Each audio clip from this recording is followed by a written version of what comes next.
Set phasers to yum and prepare to accelerate your brewing to warp speed with Imperial Yeast's new spring seasonal strain, AO5 Voyager. With its high flocculation characteristics and wide temperature range, Voyager is an extremely flexible strain for fermenting styles ranging from old school ESBs to modern IPAs. At lower temperatures, Voyager produces nutty flavors in malt-forward beers, while warmer temps produce apricot and peach aromas, perfect for those hoppy IPAs. AO5 Voyager is available now through the end of May 2019, so get some while you can. The options are as expansive as the universe.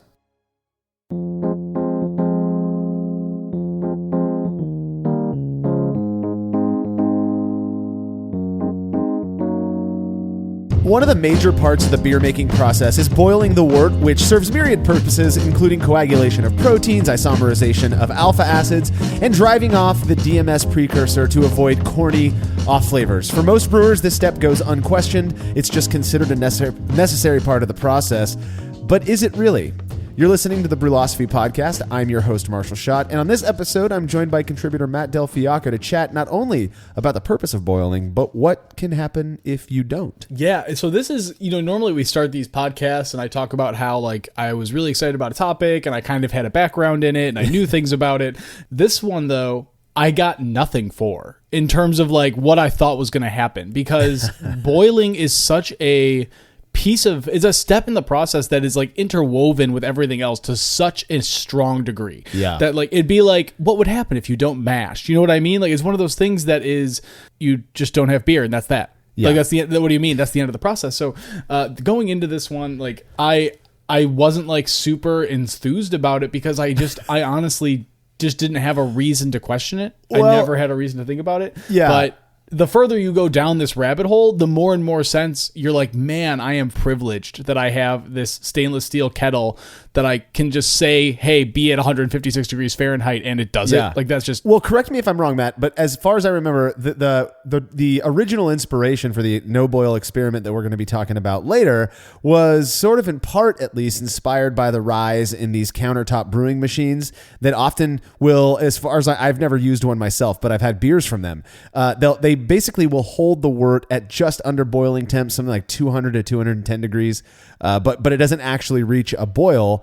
We were kind of interested to see if that might be having an impact on the character of the beer. Yeah, that's exactly right. And I mean, I've seen a lot of people using some of those systems, and it was always one of those things where, like I said, the boil is such a vital step in this process that, how could it be churning out beer that tastes like beer? It tastes totally normal. Yeah.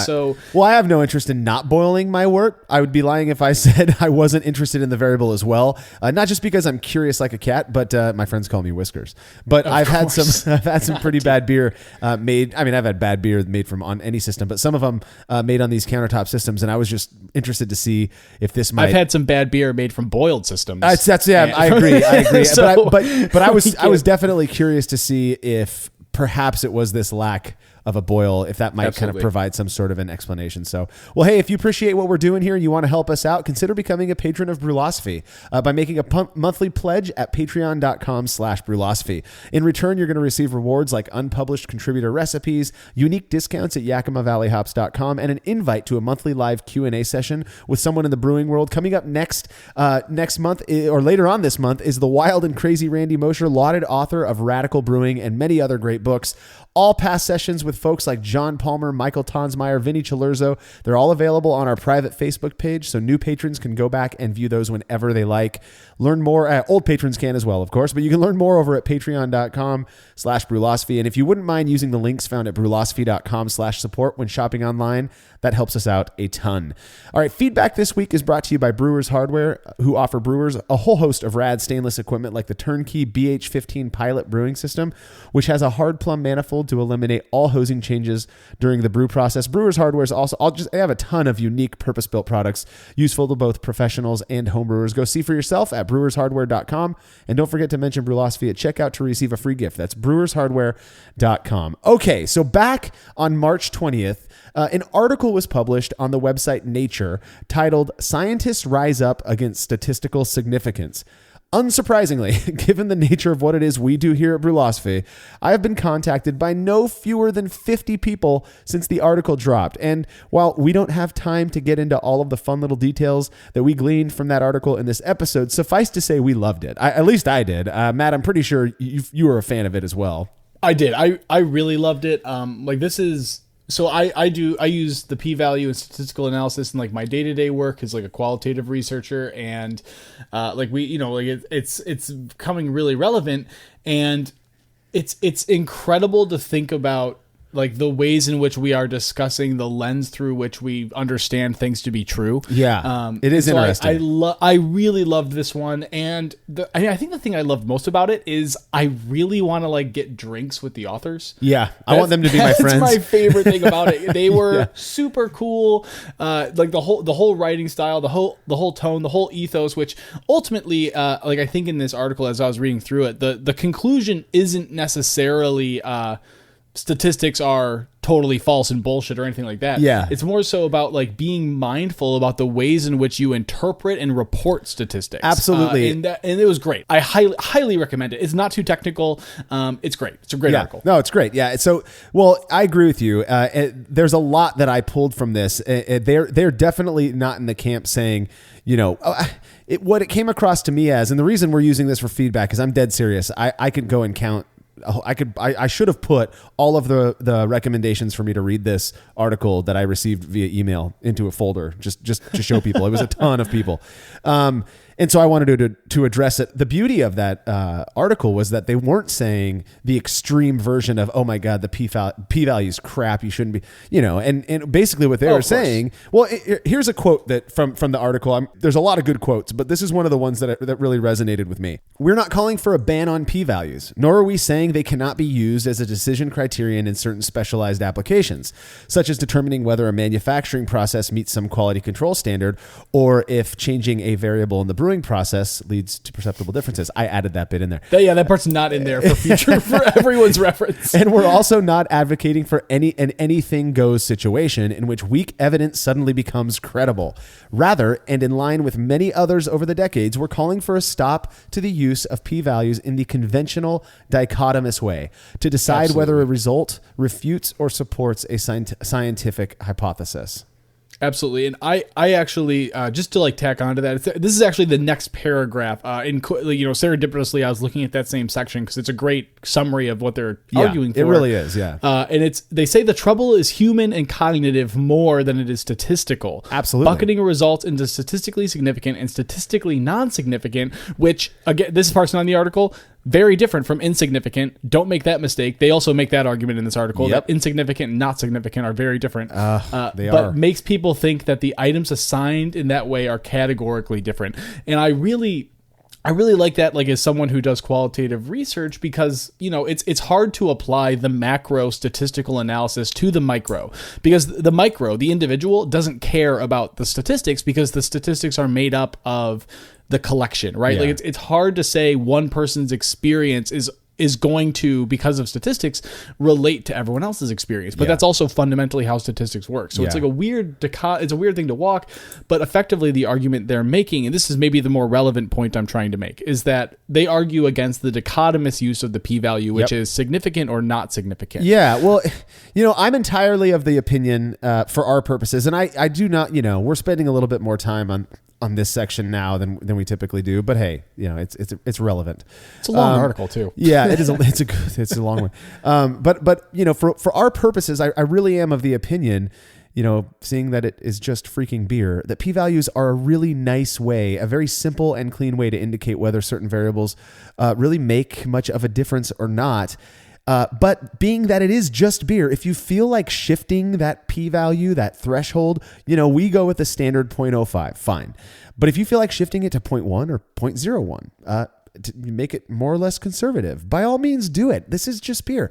And if we ever come across as insinuating that a result from one of our single experiments with a single style of beer indicates, I don't know, some form of certainty, I promise you that is not our intention. People might talk about it differently than we intend, and that's not on us. But one of the things that I've been kind of jokingly telling people lately is I would still take my, home brewing p-value over somebody else's biased opinion if I'm looking to get closer to the truth. And so anyways, that's kind of my take on it. I'm going to step off my pedestal. Thanks to all of the people who reached out to me about this article. I didn't respond to many of you because I was just getting flooded with these and I was going to Asheville and all that stuff. I highly recommend, again, like you said, Matt, I highly recommend anyone interested in this kind of stuff, go and check out the article. All right. If you have any show feedback, you can send it to feedback@brewlosophy.com. Leave us a voice message by calling 951-444-0320 or drop us a note on social media. All right, before hops became a normal part of the brewing process, people relied on other herbs to both bitter and flavor their beer, or really what's referred to as gruit. Well, listener Rick DeGress, I think that's how you say that, made one such concoction and sent me some in hopes of getting some quality feedback. 1 minute beer review with Jersey and Tim. Go with it. Go with it. Oh my God. Hey, ladies of the internet, men of the internet, this is the first time I've ever been done a review where I think Marshall might be dead. Marshall's hammered. He's so drunk he can't even function. He might have served us Vegemite. I give it 0 jerseys. And let me take a sip. It's got no smell. I give it 5 jerseys. Does it have smell to you? Just drink the beer. Jeebus. You know what it smells like? Water. Got a little cinnamon in there. Cinnamon. You know what? I've decided I'm going to disagree with whatever you do. It's good. Yeah, I kind of taste a little bit of cinnamon. There's something beneath that, though. What is it? No idea. Standard. I know what it is. Tell me. First, let's drink. Me from my glass and you from yours. Like a light barley wine. Every time you see something dark, you say barley wine. You are a child. Shut your face. I love it when you stand up for yourself. Even though I'm totally wrong. I don't know what it is. I have no idea either. But I got to be honest with you. It's actually really smooth and it's good. And it's smooth? I like it. That's why I was saying like on the light side of that. I like it a lot. So you said cinnamon. I don't feel that anymore, but I feel a bit of coffee edge, like a coffee edge, maybe dark coffee, something. Honeyish. I got coffee undertones. I still feel maybe a little bit of cinnamon, but it's not bad. Something's going on with this, and we don't know what it is, and that's okay. It's okay. We don't have to know what you know. I like it. I don't dislike it. I don't dislike it. I don't hate it. Do you like it or not? Okay, you're fired. We don't know what it is. Take a guess. Like a light barley wine-ish kind of taste. I don't know what it is. Good. First off, I don't recall being that drunk. I wasn't the one who was beatboxing. God, those guys. While that's fair, I've seen you drunk. Oh, come on, I man. can feel. Well, I'll tell you what. We did review quite a few beers in that session. It was the 3 days before Jersey left for this long trip that he's on now, and so we'd had a few. I'm not going to lie about that. As for the beer, though, because that's what this is about, I've had Gruit in the past. I'm really not a big fan of it. I'm so glad we discovered hops. Put it that way. But like Jersey, I didn't hate Rick's version, and I ended up finishing my whole sample. I also picked up hints of cinnamon, which I'm not sure if that was in there or if it was maybe some other herb kind of imparting that sort of cinnamon-like spiciness. There was also a small roasty thing that I got, which I think Jersey was referring to when he said coffee. Matt, have you had any experience with Gruit? You know what? I've had a couple. I've never had a Gruit explicitly, but I've had a lot of beer that's been not with no hops and like using other kind of things like basil or other spice beers. And they are good. They are really good done well. I know it's hard. Like the mental model's not that right that we have basil and stuff, but very good. And honestly, the fact that Jersey dropped a Princess Bride quote, I actually find myself like more inclined to like the beer, which is weird because they're not connected. So, but I'm like a fan of it. So. Yeah. Who doesn't love the Princess Bride? First off, but I'm telling you, animals. You hang out with Jersey, and you if you watch movies, you realize basically his entire existence is one big movie quote. I mean, it's whether it's The Big Lebowski or The Princess Bride or Dumb and Dumber, it's just non-stop. Hey, thanks so much for sending that beer in. It was very, very interesting, Rick. So always fun to try try new things. If you have something, beer or any other fermented beverage that you'd like to have reviewed by Jersey and Tim, you can email me, Marshall@brewlosophy.com, and we'll get you all set up. All right, we'll be back right after these words from our sponsors.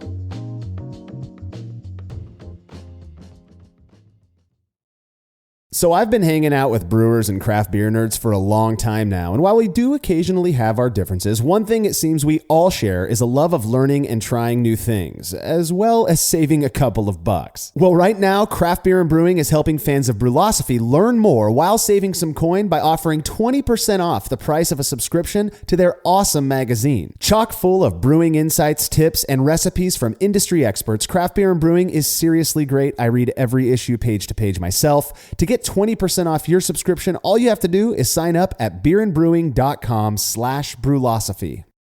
Just as the Grainfather all-in-one brewing system revolutionized all grain brewing at home, the Grainfather conical fermenter and glycol chiller take this one step further by giving homebrewers state-of-the-art temperature-controlled fermentation, just like commercial breweries use. With a full array of features including insulated double-walled construction, an innovative dual-valve yeast dump and sampling tap, and an integrated heating element and temperature controller, the conical fermenter provides a professional quality fermenting environment for superior temperature control.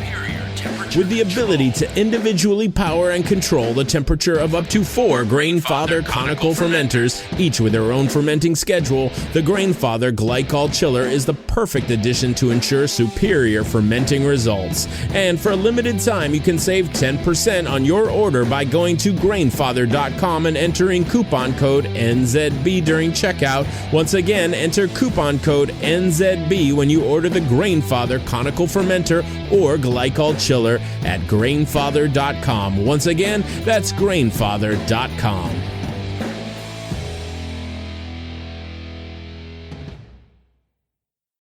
Have you ever thought about adding a port to your kettle but held off because you didn't feel like drilling into your gear or sending it off to have someone else do it? From the makers of the super fast counterflow chiller, the Xchillerator, comes the Hangover, the easiest way to add extra ports to your kettle as well as countless other options. Mount a faucet to your keg for easy portable pouring. Set up the perfect whirlpool arm. Hold a heating element in place. All of this and so much more without permanently modifying your gear. Manufactured right here in the United States, the Hangover offers brewers too many convenient solutions to list here. So head over to Xchillerator.com today to see what the Hangover can do for you. When dumping wort-soaked grain and leftover low-gravity wort while cleaning up after a brew day, do you ever wonder what your true efficiency would be if that wort made its way to the kettle instead? Using the Brew Bag, a fabric filter for all mash tuns and brewing methods, allows you to capture every last drop of wort. Not only does this increase kettle efficiency, it lowers your grain bill, which saves you money. Throwing wort in the trash is like dumping a 12-pack down the drain and just doesn't make sense. Use the Brew Bag and leave no wort behind. I've been using these filters for a long time and recommend them to everyone. I never have to worry about a stuck sparge and cleanup is fast and easy. Go grab yourself a Brew Bag fabric filter at brewinabag.com and be sure to use code TBP17 at checkout to get a discount on your order.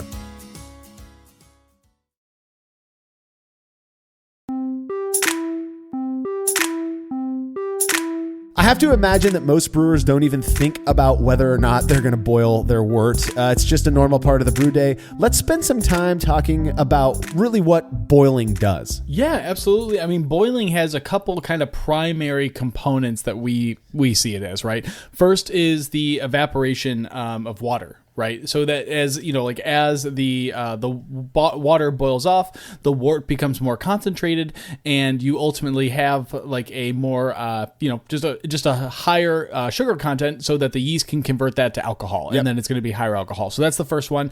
That is very clearly like a sort of like just a bonus of boiling the wort. You could easily do that just by mashing, but it's irrelevant. Yeah.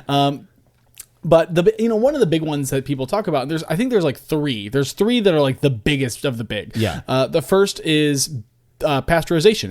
It's boiling it because it's actually in order to make that wort, remove all of the bacteria, make sure that you are eliminating the risk of anything from like the mash or the grain souring that wort effectively. Yep. So it's getting a clean beer. That's one of the big ones. And it's also the one we talk about, like historically speaking, of why people who drink beer were healthy is because they were drinking beer which had been boiled and water had pathogens.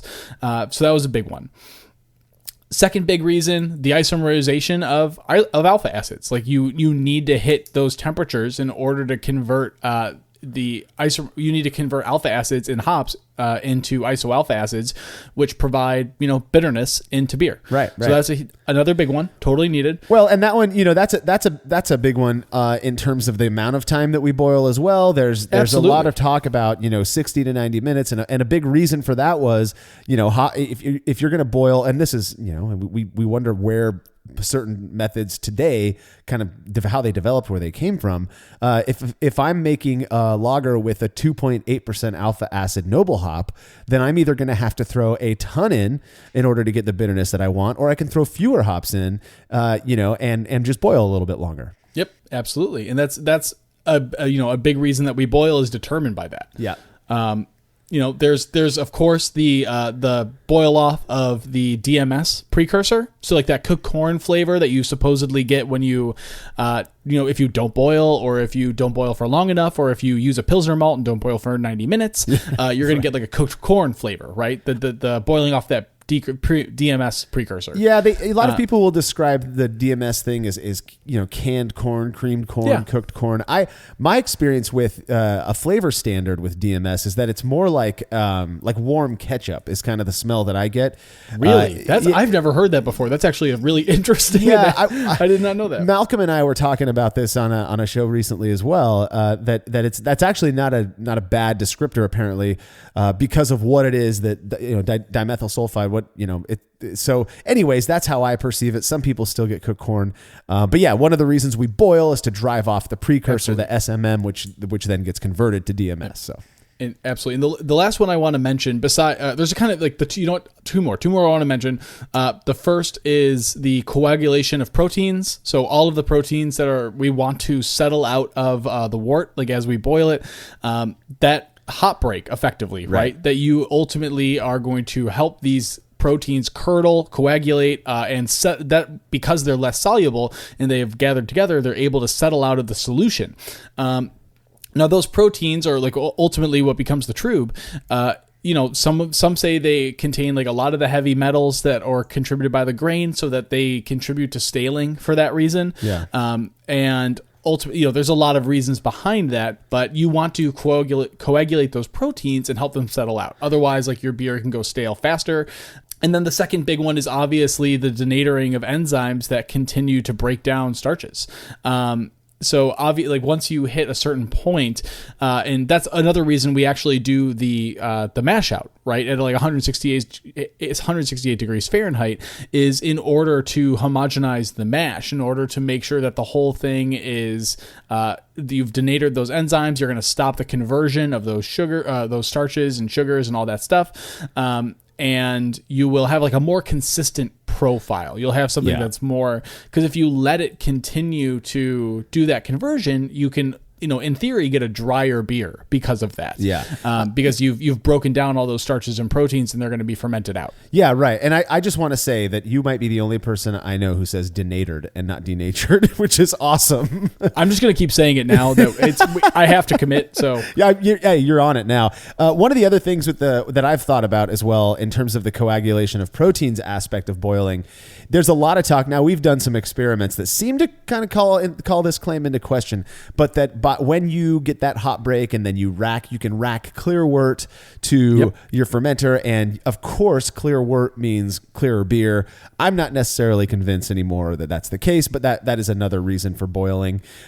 So considering all of that stuff, what might we expect from a beer that just doesn't get boiled? Now, when we're talking about no boiled, there are raw ale. There's various approaches to this. What we're referring to in part of it is just in regards to the experiment that we did, but also we're talking about like what these countertop systems do, where they bring this wort up really, really hot. You still hold it at whatever temperature that is for however long you would typically boil. There's just no in essence, there's no movement. It's just hot wort, Right. not boiled wort. And so, what might we expect? I guess, kind of theoretically, from a beer that's made that way. I mean, so the easy thing would just be to run through kind of that list, right? These are the things that boiling has an impact on. And so if we were to hold that beer at like 200 degrees Fahrenheit, for example, or like leave it just below boiling, we can expect less evaporation because the thermal intensity is obviously lower. You are not going to evaporate as much water, so you're going to have less condensing of the sugars in order to like have that. So that has to be accounted for. You're totally fine on both the volatilization of the of dimethyl sulfide, right? The DMS precursor, SMN would still be taken care of at those temperatures in that period of time, which is a big thing about this, right? When we talk about these countertop brewing systems, as opposed to like a quick no boil beer, the time and the thermal intensity and the temperature all kind of have a relationship with one another. Sure. Like if you have lower temperature, it's the reason sous vide works. Lower temperatures for longer periods of time will still accomplish mostly, not all, but mostly what a shorter period of time and higher temperature will also accomplish. Sure. So the driving off of DMS precursors and the formulation of stopping the enzymatic breakdown, that will definitely still happen, and pasteurizing the wort. So like that whole problem with having an infected beer, that whole problem with souring, that'll still be taken care of at a 60-minute mash at 200 degrees Fahrenheit. That'll absolutely still meet those requirements. Sure. And one of the, again, this is coming from the presumptive kind of theoretical or hypothesizing part of my brain. If I think about a beer made without a boil but held hot, there's something about the agitation of a boil. I mean, and it gets down to pragmatic. I mean, you got this boiling wort, you throw hops in there, that agitation is going to break those hop pellets up. It's going to move them around. Mm-hmm. In my mind, it gets that's a good thing. The boil is more than just the heat. It really is. It's that agitation. Same thing with the hop break. I'd be curious to see. I guess I've never done this, and you can talk about it in a bit with your experiment. But does the hop break occur in the same way? Because I feel like that agitation is kind of what helps to cause that flocculation of that protein, and of course it drops out later on. Yeah. Maybe I'd expect the beer to be a little bit less bitter because the hops just aren't moving around as much. I might expect some DMS off flavors. Just again, I would think in my mind, I could be wrong, but I would think that lack of agitation would lead to less, I guess, blowing off of the SMM. Yeah, the agitation aspect is interesting, especially because it raises a good point too, right? Because especially when we think about the way in which all of that is, like the ways in which proteins coagulate, the ways in which the alpha acids are like broken up. I totally understand how that would make sense. Yeah. I think that I think like, especially because it's a liquid, like there's a lot that can be done with the amount of agitation that's already kind of present just naturally, like as the heat is, because the heat source is still not across the whole thing, right? Like you are still going to have movement within that wort, because that's true. The hot wort is going to need. Now, with that said, you're entirely right. It's not going to be the agitation or what we're told is necessary, which is a vigorous boil, right? But there's convection. There is that movement of the hotter wort. There absolutely is. But it is interesting. Like we when we talk about a boil, we talk about, we say words like vigorous or we say words like rolling, and these are very physically descriptive words as opposed to like hot or, like a temperature dependent word, like the way we talk about it rhetorically. To your point about hop break and also about isomerization, because those things will happen at 200 degrees. Sure. Yeah. They will not happen in the same way. Just because of the temperature, like the alpha acids will of course do it. They will isomerize. Yeah. They're isomerized into isoalpha acids, but they won't do it as quickly. and that's just a fact. And the same thing about hop break, right? Like the hop break will occur, but it's not going to occur in the same way, and it might not be as strong. You might not have as good a hop break and have those things settle out of the beer. Like when we talk about raw ales, even, which those get really hot, and even in some cases they would boil the mash to a degree because of the ways in which they had to go about heating it. Those raw ales will end up having that protein matter still in the beer afterwards, after their production. And usually that'll have a pretty negative impact on long-term stability. It'll have an impact on like head retention. There's a lot of things that come out of the fact that hop break isn't as efficient as it could be. Yeah. So that I think you'd hit the nail on the head, that the isomerization of alpha acids and the hop break are two of our pretty major concerns. We can get a little bit into, I'm going to say this wrong, but furols, basically like what is the cooked flavor produced during boiling. There's Maillard reactions that may occur. There's things that do happen during the boil, and the boils have like a lot of interest recently.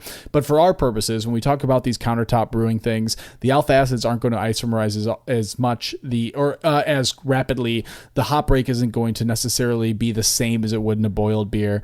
And there's considerations, not necessarily good or bad things. Like I don't want to attribute an adjective to them. No. But there's considerations. Yeah. Well, so and we keep saying the countertop brewing systems, that those are the ones that are most prominent in my mind, that have that very intentionally. This is by design. Absolutely. This is not an accident. They don't, the wort is not boiled, but it's not just for those. I mean, I know I was talking to someone just a few weeks ago who was saying that they use a single 1500 watt element that they can plug into 120, a standard plug, as opposed to going all big time with a 240. And they use that to bring their wort up, and it'll get their wort to just under a boil. And the dude was saying that he's making decent beer that way. I think he said he can get something like 6 or 7 gallons of wort almost up to a boil, basically, to where there's that convection, there's that movement. Yeah, so it's not just these countertop things, but it did. It's what caused me to question this idea of, we've done boil vigor experiments. Those are different because we had 2 boiling worts. This one was literally what you're talking about, or what you did is you didn't boil it. And that was to emulate what we're seeing with some of these newer electric systems. Little anecdote here. One of our old contributors who's no longer working with us anymore, but Greg Foster, he had one of these countertop systems right when they came out. And he, first thing he did was he made a beer, I think it was an IPA that he had made tons on his regular, kegel based system. Sure.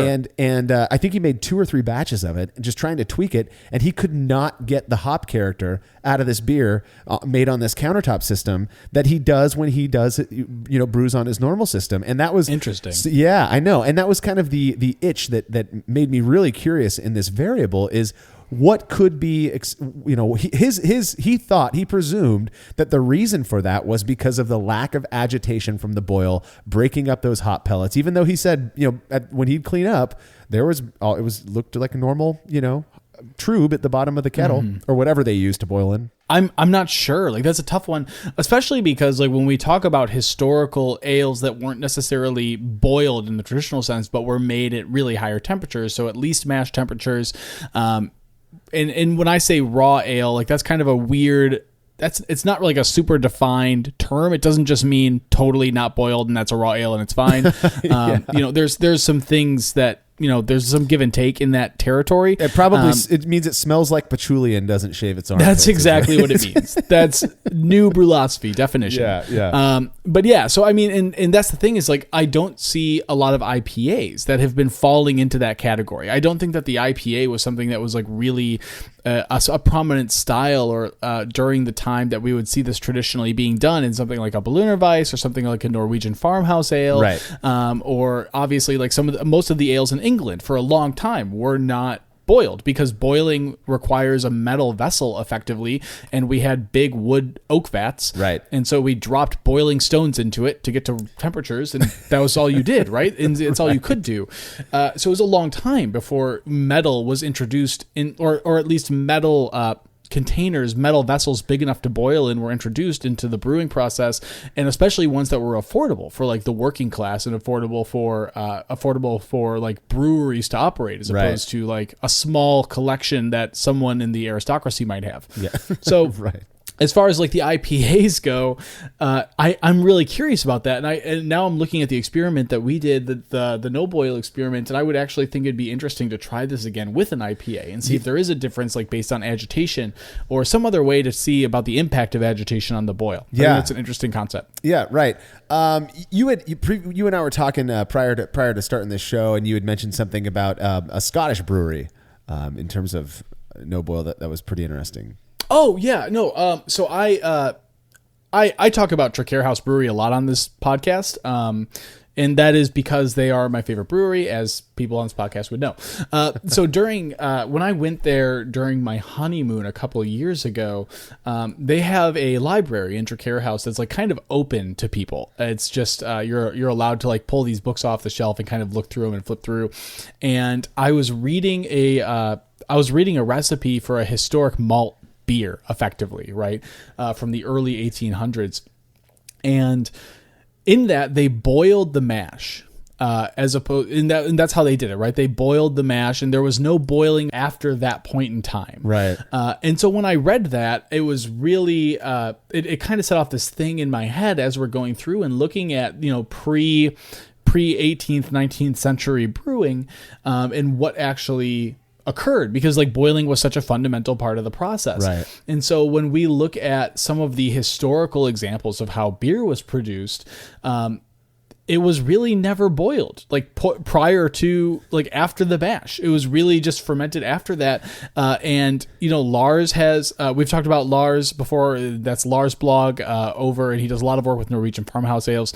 We've talked about him before, and he has some incredible examples of like the ways in which some people still like don't boil and just like they'll only like heat the mash and rely on the mash time and the mash temperature to do some of that pasteurization, to do that via that. It's very interesting. Yeah. It really is. And it's interesting the ways in which like we found evidence of these no boil, or, like the ways to which to make beer kind of across Europe. And really the history of beer is the history of Europe. It's where you follow that thread backwards. Yeah. Well, I see this as being, if the experiment, if we can show, if it can be, at least somewhat closer to true, that by just bringing your wort up to say 200 degrees Fahrenheit, which is, I'm not even sure what that is Celsius. If you can just hold wort at that temperature, I see a lot of value in that for folks who maybe want to move into, like I was talking about earlier, electric brewing. You don't have to necessarily boil it. That'd be really convenient. Well, Matt, brave dude that you are, you put this one to the test. Results when we return.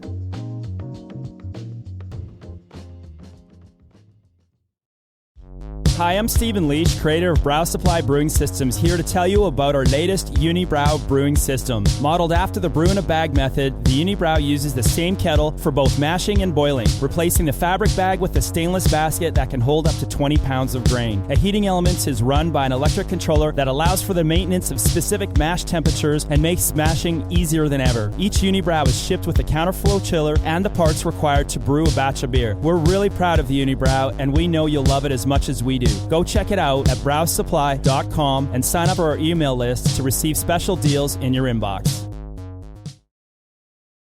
Family-owned Atlantic Brew Supply is the largest homebrew shop in the Southeast. No gimmicks, no multinational corporate overlords, and no BS. They offer exclusive malts, yeast, and more from local artisans, as well as award-winning recipe kits. They also sell professional brewing gear and cask equipment from sister companies ABS Commercial and Cask Supply. Most ingredients are available by the ounce, plus Atlantic Brew Supply has an on-site calculator to help you craft your best brew. Orders are processed same day, and 2-day shipping is guaranteed for East Coast customers. Get 15% off your first order using promo code BREWPOD. That's BRUPOD at AtlanticBrewSupply.com. As every brewer knows, the best beer requires the best hops, which Yakima Valley Hops provides fresh from the source to brewers around the world, carrying everything from classics like Cascade to modern favorites like Galaxy and Mosaic, as well as other ingredients and gear. Yakima Valley Hops has it all. And don't forget to check out their new podcast, The Late Edition, where the YVH crew goes into depth on our favorite plant with industry experts. Head over to YakimaValleyHops.com now to see all they have to offer, and subscribe to The Late Edition wherever it is you listen to podcasts. After a long brew day, the last thing I want to do is waste more time chilling wort. I've tried so many different options, and ultimately I settled on the super efficient immersion chillers made by Jaded Brewing.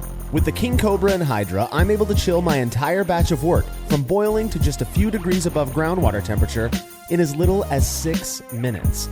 If an immersion chiller is right for your brewery, then do yourself a favor and check out all of the rad options Jaded Brewing has to offer at jadedbrewing.com. And be sure to let them know Brewlosophy sent you.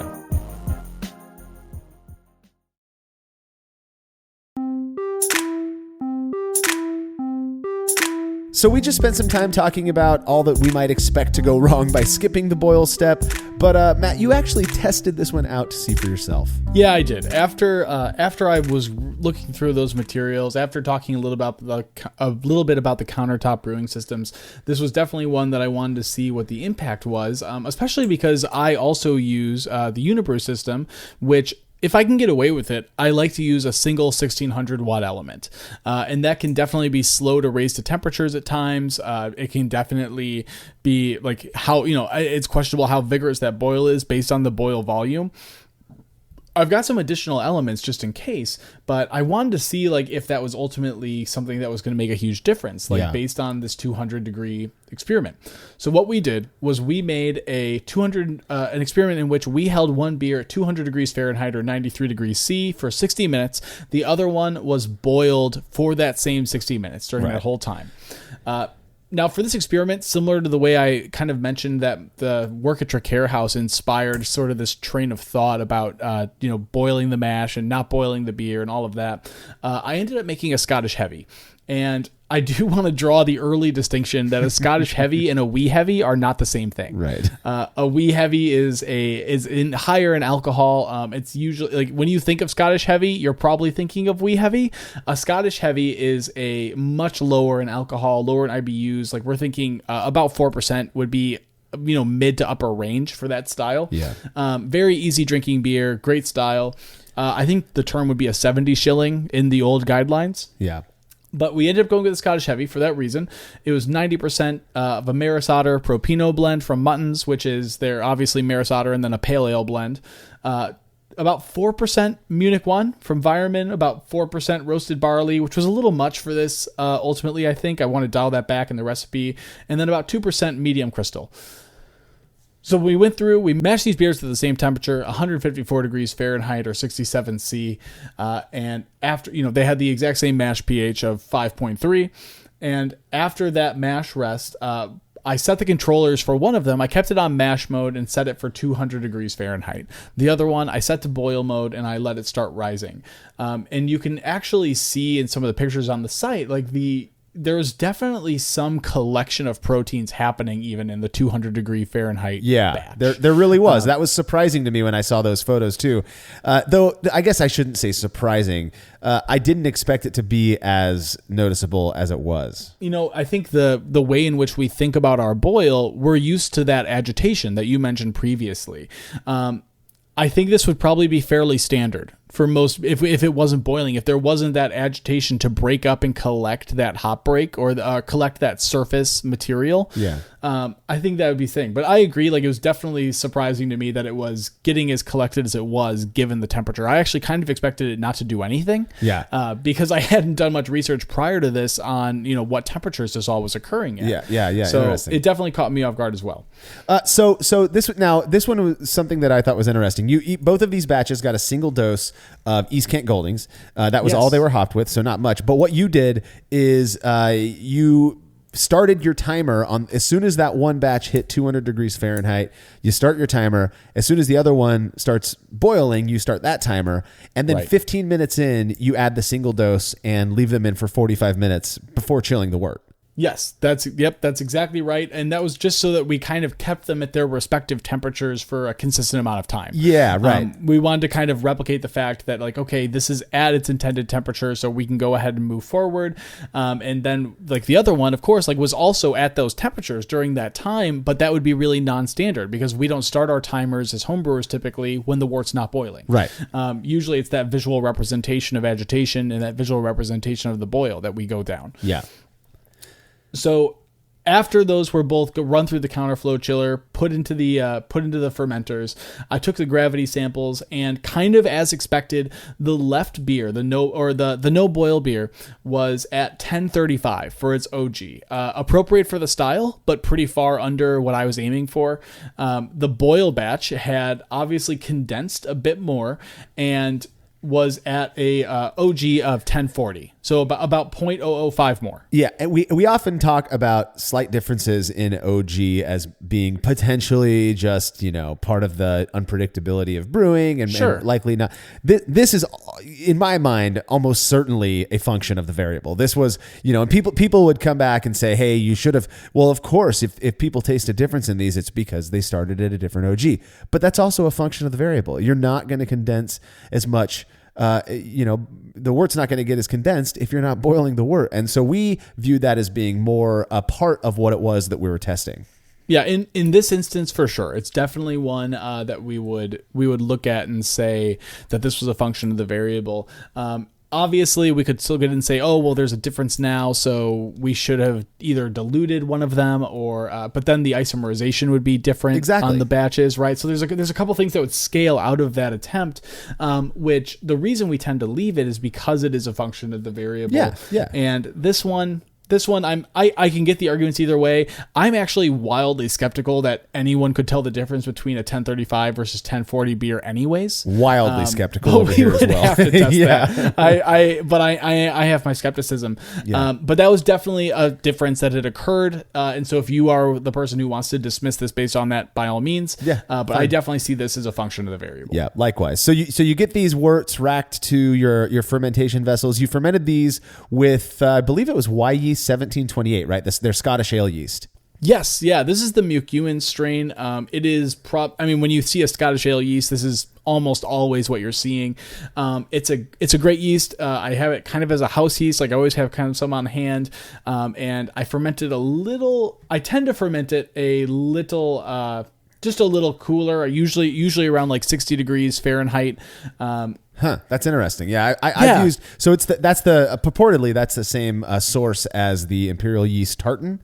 Yes, that's correct. the McEwen's, and I've used it, fermented it at 66, and I absolutely love that yeast. Oh, it's great. It's a killer yeast because it has a wide range of use. It's a great attenuator. It's overall a fantastic yeast. It ferments clean. It ferments. You can make it a little expressive, fermenting at 68 or 70, and it'll chew through it. It'll give you a little more character, but it'll also do great at lower temperatures. Yeah, that's awesome to know. I wasn't aware. But anyways, like so I fermented these beers with 1728 or the McEwen strain, and after fermentation was over and I determined it was kind of enough time to take a final gravity reading, the no boil batch had a final gravity of 1008, which is a little lower than I had expected, but based on the fact that the gravity was also the original gravity was also a little lower, that's fair. That's totally fair. Expected. Totally. Now the boiled batch had a final gravity of 1010, so 0.002 more, and just based on the difference in the original gravity, that's kind of to be expected as well. Mm-hmm. And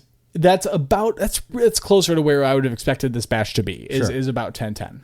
So you sent us some photos. I think they might even be on the article for this one of the beers at kegging at this point where you kegged them. And boy, oh boy, were we starting to see some differences already. That picture of the no boil version of the fermented beer was quite a bit hazier than the boiled version, which on my bias, my kind of hypothesis was that would be the case. So yeah, if those are there, and so there are samples of that beer before they'd been carbonated. The one. The no boil was to me, and I'm colorblind, so give me some credit, give me some time here, but. It appears to be a little lighter in color, and it's definitely a little bit hazier. The one that's been boiled is a little darker and definitely clearer to my eyes. So I agree with you entirely. It seems to be that there was a difference in these just based on that. Now that said, like once they had been carbonated, that difference kind of went away a little bit. Or at least it's not as stark a difference to me once they were carbonated and once I had them both in glasses. it wasn't as clear to me which one was which just based on sight. Yeah. No, I based on what I saw in the photos, I completely agree with you. A total of 21 people were served this beer, which means that at that sample size, we would need about 12 people to identify the unique sample out in order to say that it was significant. In the end, it was actually exactly 12. Yeah. So 12 people were able to say that, this was the odd beer out, based on a beer that was held at 200 degrees Fahrenheit or 93 degrees C for 60 minutes versus one that was boiled. And ultimately, looking at it significant, a total of 8 tasters preferred the boiled beer out of those 12. So kind of a little bit overwhelming in regards to that's to pretty preference. strong. Pretty strong real evidence. High. That is real high. Yeah, and you had 2 people actually say that they liked the no boil beer more. One of them had no preference despite tasting a difference between the beers. And one person said they weren't the beers weren't any different from each other. But still, this is one of those ones. Yeah, 12 out of 21 people. That's 57% of your tasters were able to identify the unique sample. Do you recall after giving them the survey what people were saying about the beers? Was there anything distinct about them that you remember? I perceived both beers to be pretty smooth. I had notes of toast character, notes of that roast character. Like I said, 4% is kind of high for that style. There was a lot of malt sweetness, so I was really happy with them as far as a Scottish heavy goes. Sure. And honestly, all of that said, out of my blind triangle tests, I was actually only correct twice. And how many did you do? You did 5, right? I did 5. Yeah, I did 5. So I was only correct twice. So I was not as good as the participants at this one. I really wasn't able to determine that much of a difference. I really perceived them to be really similar. But when people were talking about that beer, much to my, I couldn't empathize with it. I didn't really understand. I didn't have that experience they did. Yeah. But a lot of them talked about the boiled beer as being cleaner. A lot of them talked about the boiled beer as just having a more defined flavor profile. And they talked about the unboiled beer as maybe being having a little bit of a sharp hop characteristic. Interesting. They thought it was maybe a little sharper. They thought it wasn't necessarily as, that lack of definition is sort of implied by the other. But I think the thing that stood out was the fact that they thought that the hop character was sharp, which is the only reason I call that out is because it's very different than what I would expect from this experiment, because we would expect that it wouldn't have as sharp a character because those alpha acids are not isomerized. They don't get converted into isoalpha acids and they contribute to bitterness. Yeah. So I'm not not sure. Least, yeah. It might just be from material that didn't get converted, and so it comes across as a hop character, but it's not. It's just the protein character, or more particulate. I'm not sure. Yeah, I agree. Those are some pretty overwhelming preference ratings. We like to say that preference is subjective, and even if 2 people liked the no boil beer more, that doesn't make them wrong. But no, I hope they brew no boil beers because they like it. Well, are you going to? I have a strong feeling that you're not going to be not boiling your wort these days, but no. So I, based on this experiment, I was, I honestly, I liked both beers and I couldn't really tell them apart. Despite that fact, I'm going to continue to boil my beers, not only just for the sake of consistency, but because of a little bit of longevity, a little bit of just because it's what I'm supposed to do. I know I'm not supposed to say that, but I very much so kind of I've internalized it to a degree. I'm going to keep doing it. Yeah. And I've been happy with the beers I've been doing. So, but you know what, based on this, I honestly wouldn't be opposed to continuing to try it. And then also if I had super limited time, or if I ever just wanted to experiment with it, I honestly think the beer would turn out fine. Yeah, well, I don't think I would do this again and then you're going to make terrible beer because you didn't boil. Yeah. I actually think it might be okay. Yeah. No, I appreciate that. For me, the biggest thing is in regards to these countertop or these no boil brew systems, if you will. The results kind of show to us that if the wort's not boiled, it may actually be impacting the flavor, the characteristics of the beer that you're making with it. But that doesn't necessarily mean that it is universally bad. Absolutely. But it does. The fact that we were able to do, this home brewing experiment that did return a significant result, of course, at the P level the threshold that we've set. But that's fascinating to me. It does speak to this idea that, you're likely going to produce even if just subtle, but a different flavored product compared to brewing it on a system that boils stronger at the very least. So, absolutely. I thought it was really interesting. We got a bunch of reader comments on this one, of course, as expected. So I'm gonna go ahead and get going on those. First one comes from David. He said, "I switched over to a Grainfather 18 months ago and haven't looked back. I don't know about other systems, but I do get a boil. It's slow and not vigorous, but nevertheless a boil at around 210 degrees Fahrenheit. This experiment may need to be closer to the actual low boil temp of these systems and not 200 degrees Fahrenheit, which seems way off. My beers are still coming out great, and I'm still able to win a gold medal at Blue Bonnet Brew Off using my Grainfather." Yeah, I mean, so I'm glad that you're having a good experience with the Grainfather. It's a really cool system. I would definitely say that not all countertop brewing systems are like the Grainfather. They don't all follow that exact same model where that is very much like the boil is still intentional in the Grainfather. Yeah, we've talked about like the ways in which in other systems it isn't as intentional, that it does go through that boiling process. Which is to say, you can also probably make gold medal winning beer without that boil step as well. I don't want to attribute that to the boil itself, but I'm glad you're having good experiences, and I 100% agree. Like going through and doing 210, like trying to keep it just under boil would be an interesting experiment. Based on this one, I'm not interested in doing it, so Marshall's going to have to recruit someone else. But I definitely hear you, and I'm glad you're making good beer. Yeah. Now, cheers, David. Yeah, on the Blue Bonnet Brew Off win. Next comment comes from CD. He says, "I'd love to see a comparison between a boiled beer and a batch that goes straight from the mash tun to the fermenter in the style of Norwegian farmhouse ales. 200 degrees Fahrenheit is close enough to boiling that there could be some proteins dropping out. And as we saw, Matt, we did, and some evaporation, definitely. Which probably wouldn't happen at mash temps." Yeah. So I did a lot of reading prior to this podcast specifically about that. And Lars is a wonderful source of information in regards to the Norwegian farmhouse ales that you're referring to. And quite a bit. So a lot of those brewers actually still don't boil their beer. A lot of them are still making what we might consider a raw ale. Yeah. Right? A version of raw ale. Yeah. That said, if you read through a lot of the ways in which they're brewing, quite a few of these brewers mash for a very long time. It's not a 60-minute mash like we're used to, and it's a very clean kind of number, but they'll mash for several hours, very long. And as we kind of mentioned in the podcast, at mash temperatures for a longer period of time can take care of a lot of that souring character, right? Sure. It can kind of help mitigate some of that, but also, it may not last as long. There's a lot of theoretical things in place, but I also agree that would be a cool experiment, especially in regards to like just a really quick, absolute no boil, totally raw ale. I think that'd be a lot of fun. So I think it's a great idea, but is like in terms of pointing to the Norwegian farmhouse ales, they've figured their own things out in regards to how to mitigate some of those issues. Yeah. Good points.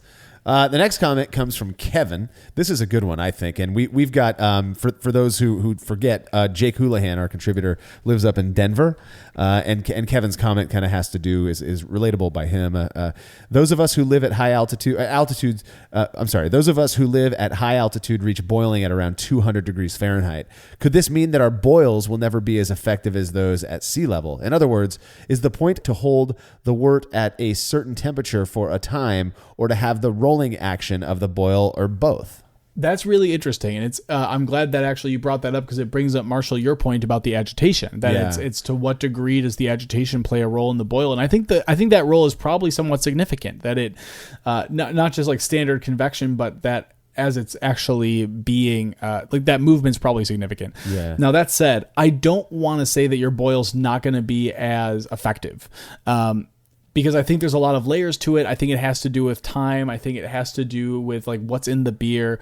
That said, I think really the only way to test that is to take it to the other extreme, and we can maybe try to do some kind of boil under pressure and like get it to a really high temperature and see if that's different. That's but interesting. I think it's an amazing idea, and I don't know. Yeah, I've thought about this before in talking with Jake. He lives up in Denver, and he gets a boil around 200 degrees Fahrenheit, whereas down here where I'm at, it's 212 degrees Fahrenheit, pretty consistently.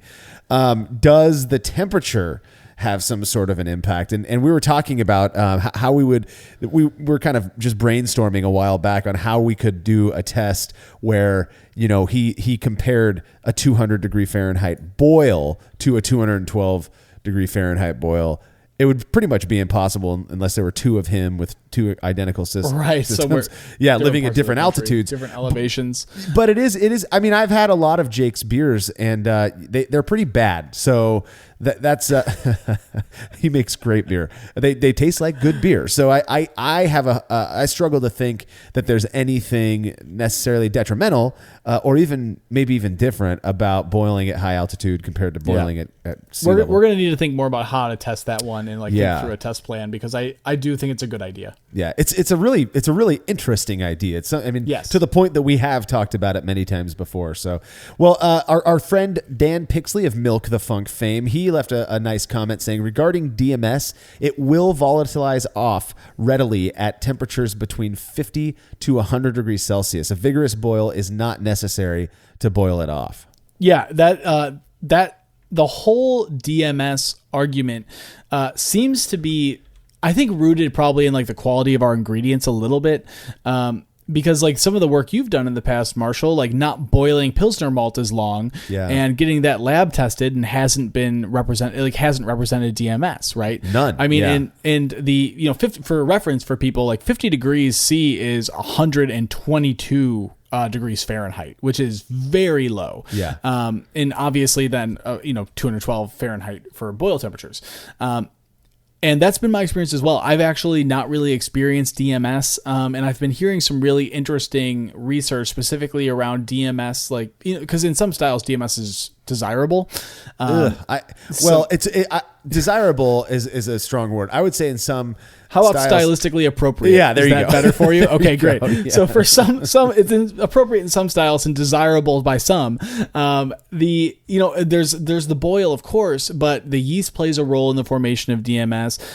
You can kind of cover you have to negotiate that length of the boil and the thermal intensity of the boil when talking about that as well. Yeah. But thanks for the comment, Dan. First off, you're the best, and I love you. We love Dan. But also thanks for it makes a lot of sense, and I'm glad that there's other research that kind of is showing that some of these no boil beers, especially raw ales, aren't just riddled with DMS because. How could they be? How would they have developed the way that they developed? Yeah. And when we read about, for example, in relation to the previous comment, Norwegian Farmhouse Ale, butter is not, or cooked corn is not a strong character when we talk about Norwegian Farmhouse Ale. No. So it's clearly not just riddled with DMS based on this. Yeah. So I'm with you. That makes a lot of sense. Well, and again, what I take from that in considering these newer electric systems that are out there is that DMS likely isn't an issue with them. That wouldn't be it, which is kind of why my head goes back to what Greg's experience was, that perhaps there's something about the agitation that occurs during the boil that I guess just improves efficiency from the hops, the imparting of characteristics from the hops. So who knows though. Next comment comes from Joe. He says, I'd be interested to see a similar experiment with a protein-rich grain bill and or flaked adjuncts. I've done a no-boil New England IPA that had a fantastic mouthfeel, which I speculate is due to the no-boil not breaking down all those proteins we want for mouthfeel. Yeah, that's incredibly consistent with what people tend to report when they do raw ales, is that because those proteins do not settle out of the solution, they also contribute to mouthfeel. They also can negatively impact head retention. That's definitely something that is consistent with what we would expect with that process. I agree with you. I think that's a great context to retest this in, is okay, so this was an all malt style, or I guess roasted barley is technically just barley, but yeah. all grain or I guess wheat's a grain. Never mind. Anyways, not a lot of super protein rich grains. Right. So I definitely think that's a great way to test it again. So your experience is consistent, but it would be a cool one. Yeah, it makes sense to me on a practical level that if you're not breaking down the proteins by in the boil, and I have to believe that Joe might be referring to not even raising the temperature of the wort too high, but that those proteins are now in suspension. They're not coagulating. They're not falling out of solution. They're actually in the solution. So I could see it makes sense to me. Again, that would impart this more luscious, maybe velvety mouthfeel as opposed to a boiled batch. I just still struggle, and I'll admit, man, a part of it is my own dogma. I struggle to convince myself that not boiling wort is ever good, but your experiment kind of says that it's not bad. So, final comment comes from Reddit user MushiCat.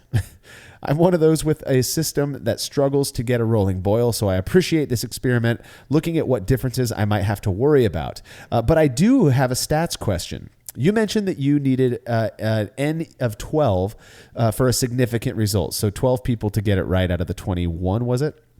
21 or 22. And that's exactly how many participants correctly identified the experimental beer. But one of those 12 reported perceiving no difference between the beers, suggesting that they just guessed correctly. With that knowledge, doesn't that put the effective number of correct identifications at 11 and your p-value at 0.056? I wanted to throw this one in here considering what the feedback on this show was. That's not how stats works. And I say that again, not to be condescending. I totally get the question. We get this question quite often. The way statistics works and the way that particularly the one-tailed binomial proportions test is it is taking into account the fact that some people might possibly be guessing. So if you remove the people who guessed, then what all you're doing is you're condensing it down to the people who don't guess. So that's just not how it works. It's already taking that into account. So you don't ever scrap data in essence. And I will add to that, we also don't know. There's an implicit bias in what we do here, and the point I'm making is we don't know that you're guessing. Yeah. When you do a t-test, or when you do this triangle test, basically the first step is that you make your guess. You guess which beer you think is the odd beer out. The whole preference thing kind of happens afterwards, and it's also not really it's almost not a part of the t-test. This whole preference matter. No, the whole preference thing isn't at all. Yeah. It's added. Yeah. It's added because we know you love it. And it's really interesting for us to see, especially in instances where it's a heavily weighted preference. Yeah. But that said, when someone says oh, I'm guessing, we don't know that they're guessing. We know that they think they're guessing, which is which is different than the fact that it is totally guessing. Well, there may be a degree to which you have a gut feeling. Yeah, and the only way we know that is because they say that there was no difference in their preference. Again, and so that I like the point that you're making. The other thing you have to understand is we've done this before. I'll serve a group of people all the same exact beer. All of those people are just guessing because they are identical beers, and you expect to see about 33.3% of those people select each color cup because there's no difference. That's the whole idea. The concept with statistics, the idea particularly with the triangle test, is if enough people are able to identify the unique sample, enough people over that 33.3%, then we can say with a little bit more confidence that, yeah, it does seem like this variable that we're testing does have a perceptible difference. So hopefully we clarified that for you. That is all the time we've got for this episode. Any final comments on not boiling, Matt? No, I mean, as far as not boiling goes, I don't really plan to continue to explore it or try it too much. And again, it's my own dogma. It's just what I've been rooted into. That said, I think there's a lot of room to continue exploring it, and I think that the history of it is incredibly rich. So if you're interested in this, definitely start reading some about how brewers have been doing this in the past, the past couple hundred years, and how they are still doing it in a lot of parts of the world. The history of it is really incredible, and it really makes you think about effectively like what is beer. It makes you think about like what is the appropriate or quote unquote right way to do things, because people are making it in a lot of varieties. So definitely worth looking into. Yeah, absolutely. And I just want to get this out there before we close out that this is not in any way a negative conversation about these newfangled systems that are out there. I actually think they're pretty rad. If you've got one and you're making great beer with it, that's all that matters. And feel free to leave a comment. Let us know, because I'm interested. I've had a few beers that again, from various versions of these systems that are good. I've had quite a few that aren't very good. And so I'd love to hear your experiences. Hey, don't forget to head over to Brulosophy.com to read up on the experiment discussed in this episode, as well as everything else we do. The Brulosophy podcast is made possible by the generous support of our sponsors, as well as all of our rad listeners. We seriously could not do this without you. Cheers to everyone who has subscribed and left a review of our show. It makes a huge difference. If you haven't yet, please consider doing so. Head over to Brulosophy.com/support to view a list of ways you can easily help us to continue producing this podcast. If you want a reward for your support, visit Patreon.com/Brulosophy. Thanks again for listening. We'll be back next week with another episode of the Brulosophy podcast. Until then, think beer. Start off the morning with some hot tea, lemon and honey, cause it suits my bro. Put some herb in the bowl, yeah, it's homegrown. Ain't gotta go through the middleman no more.